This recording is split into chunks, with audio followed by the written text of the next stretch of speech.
Hey guys, Chris here from Boxing Brothers Online Coaching. Today I'm going to take you through a little conditioning circuit that I really like to do.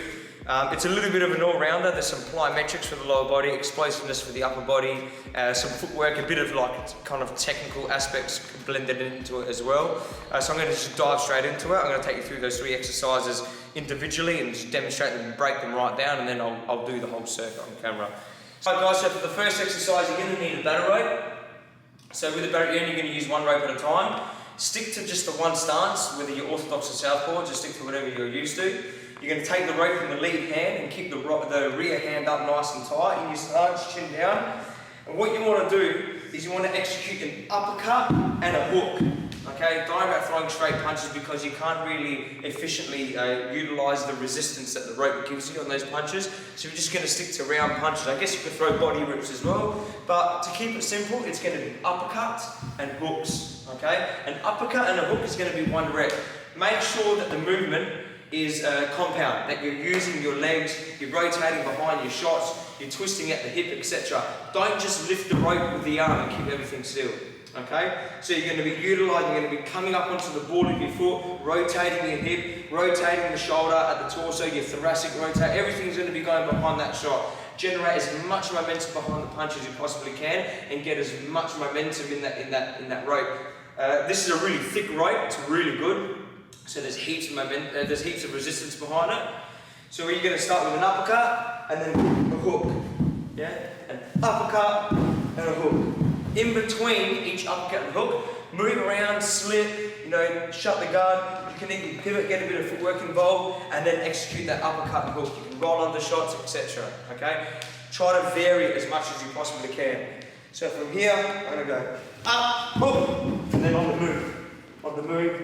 I might do it off the roll. Up, hook, that's 2. Yeah?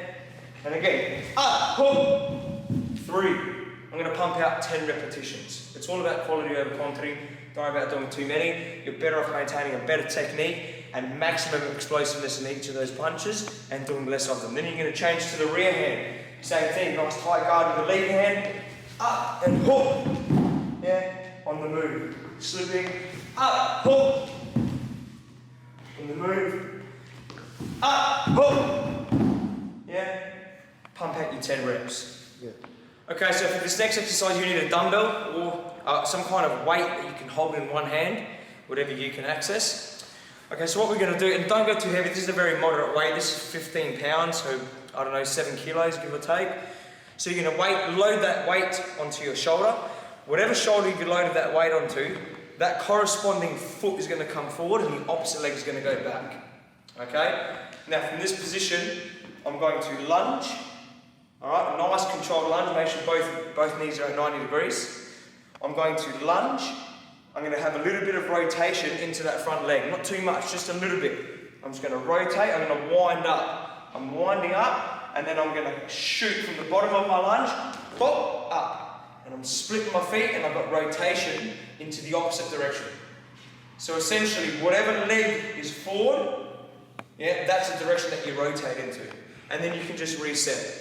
So again, from this view, if I got my right foot forward, the weight is in my right hand, I'm going down for that lunge, my feet are relatively shoulder width apart, I go down, try to achieve 90 degrees in both bends of the knee, and I use my opposite hand for a bit of counterbalance and to wind me up a little bit. I pull that shoulder back, so I get a little bit of rotation at my trunk, and then I split the feet, and I shoot that weight up, and I get a bit of rotation, I keep that bicep into my ear relatively close, and then I just wind back.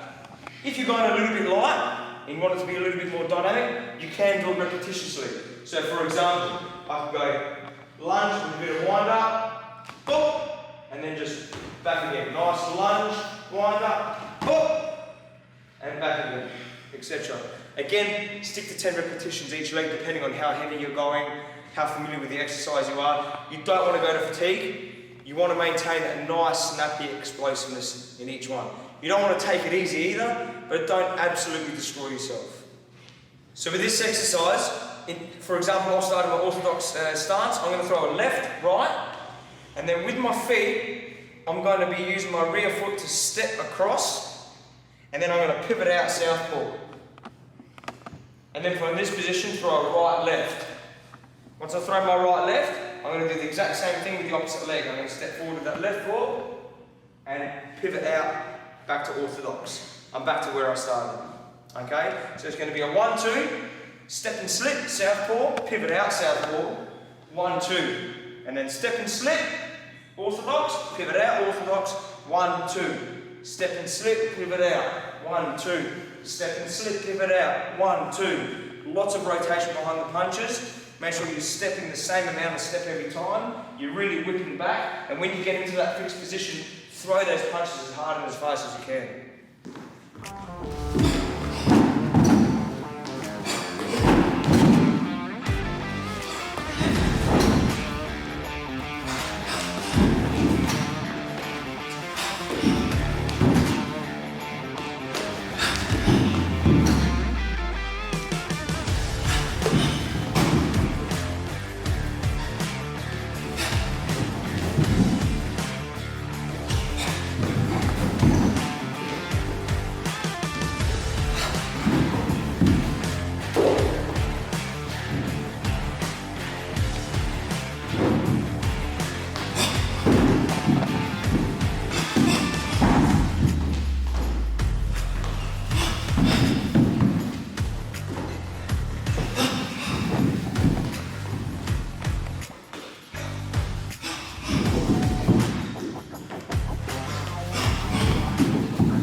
Thanks for watching, guys. See you next time.